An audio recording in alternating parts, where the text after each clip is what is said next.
What's up, everybody? We are back. Today I want to go over a really short video on where should you start when modifying your car. So I've had this car now, I've officially made 9 payments on the car, so I've had the car roughly 10 months or so.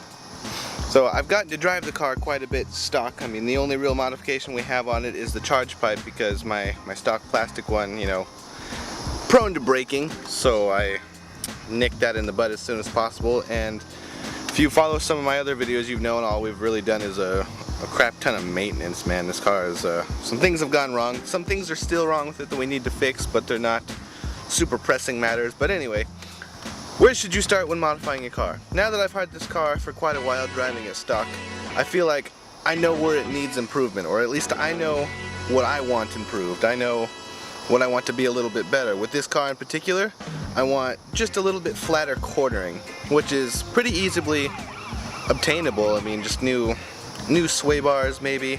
I know that the rear sway bar is a little bit of a pain on this car because you've got to drop the diff in order to get it in. So some people recommend just doing a front sway bar, but I don't know, I kind of like the thought of both. Both sounds good to me. Some new tires, maybe some wider, lighter wheels, and suspension.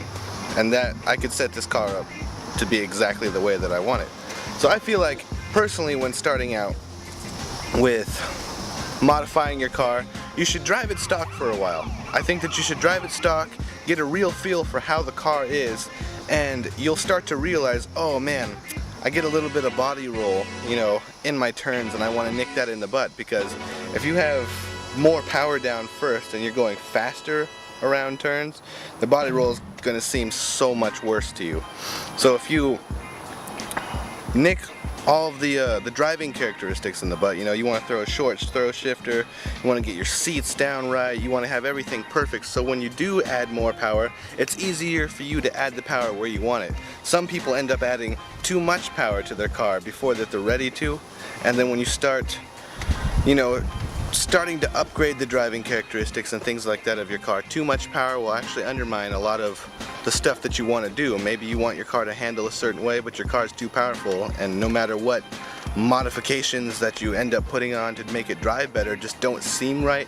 Your car gets that super race car, uncomfortable to drive feel. Then you start looking at daily drivers and spending more money on other things because you've spent too much money on where your car is at now, and you're like, man, why did I do this? And then it's just more money than it needs to be to go back and fix the car to where you want it. So that begs the question, where did I want to start? Since I finally saved up a little bit more money, we can buy more modifications and things for the car and get the car rolling like how I wanted to. I mean, the wrap is still coming. The weather is starting to cool down a little bit, so the wrap will be here sooner or later. Materials and getting a place to actually wrap that's suitable for wrapping has been my only issue right now, but the car needs new tires. So I was looking at DW or Continental Extreme Contact DWs, or however you want to say that, and just a slightly larger tire size, because I like the 135 IS rims that I have now. I'm not rims, wheels, however you want to say it. I mean, I go back and forth. There's a couple of different people who will either know what you're talking about or not know what you're talking about based on whether or not you say rims or wheels. So for all those of you out there that are like that, rims and or wheels, I'm keeping the stock ones for now, just because I enjoy them. They're good looking, they fit the car well, and I feel like just a slightly bigger tire size on these wheels would do this car some good. Next, I'm tackling a short throw shifter. The shifter that I have now is just it's a little long for my taste. In my BRZ that I had before this, I had a short throw shifter in it, and that was like so nice and short and mini feeling. So I'm trying to get the same feeling in here. If you're curious, I'm looking at the RTD super mega shifter thing. I mean, some of you will, it's necessarily for the track. A lot of people use it for track cars and things, but I like the look of it. I like the feel of it. I've experienced it in person at a BMW meet down here, so I was like, okay, I want that one. Like, I know for a fact I want that one. So that's the short throw shifter we're going to be going with.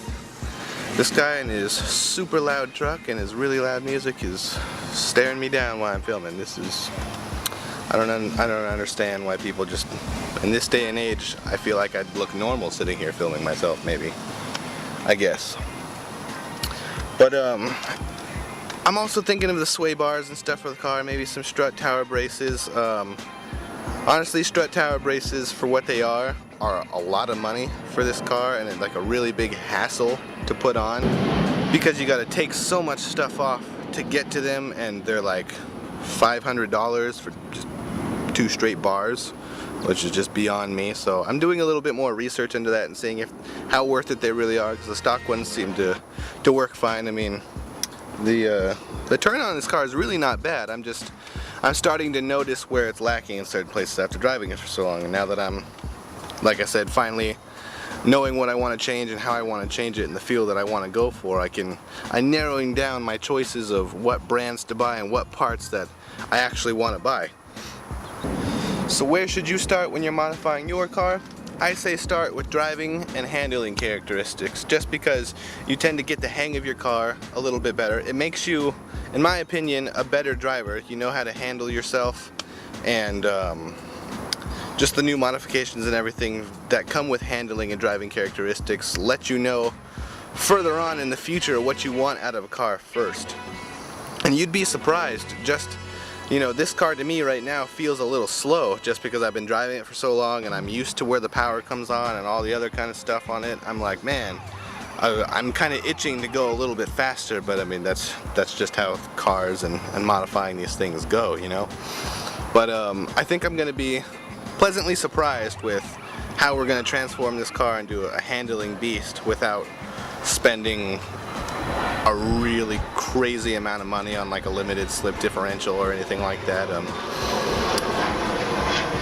The plans, like I said, are new tires, possibly new wheels. Haven't really decided yet. I kind of like the stock ones, like I said.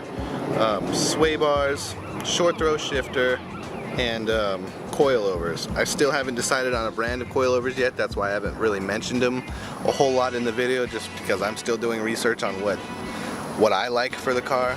Because like the shocks on this car are really stiff, but the springs are soft, so like it's super bouncy. Or maybe it's the other way around. Maybe the springs are stiff, shocks are... This car's super bouncy. The suspension is awesome, but it's just very bouncy, and we have really terrible roads here in Houston, especially after that hurricane screwed a lot of stuff up. So I'm just feel like I'm in a Jeep with this thing bouncing all over the place. But I think you'll be pleasantly surprised with how you can transform a car with just drivability and handling mods. Looks, obviously, I'm going to be doing a lot of looks stuff just because I like to make my car mine and make it look super awesome. So little things here and there like a spoiler or a lip or a diffuser or the wrap and stuff will come in between a lot of the mods, just because as the car progresses I'll want it to look a certain way, you know, just like lowering a car or like new wheels and stuff. Not purely performance, but you know, I also like for my car to look pretty sick. And then I think power is going to have to come a little bit last. As far as power mods and things go, I like to start with looking at tuning softwares and what goes along with them. If you find a good company that tunes a car, find out what mods best suit their tunes. Because a lot of the time that is the best way to get the most power and the most bang for your buck out of a car, is mods that support tunes. Not necessarily tunes that support mods, but mods that support tunes, because then it's geared for it, you know, and then that's how you grow along with your tuner and everything else, because you're like, okay, well, what if I want to add this? How can we tune for it stuff? It builds a good relationship between you and your tuner, and you learn a lot more through that method, in my opinion. But yeah, that's just a quick little update slash how I think cars should be built. It's completely in my opinion. All of you might completely disagree and hate me for everything that I've just said, but that's okay, because I love all of you. But until next time, I will see you guys later.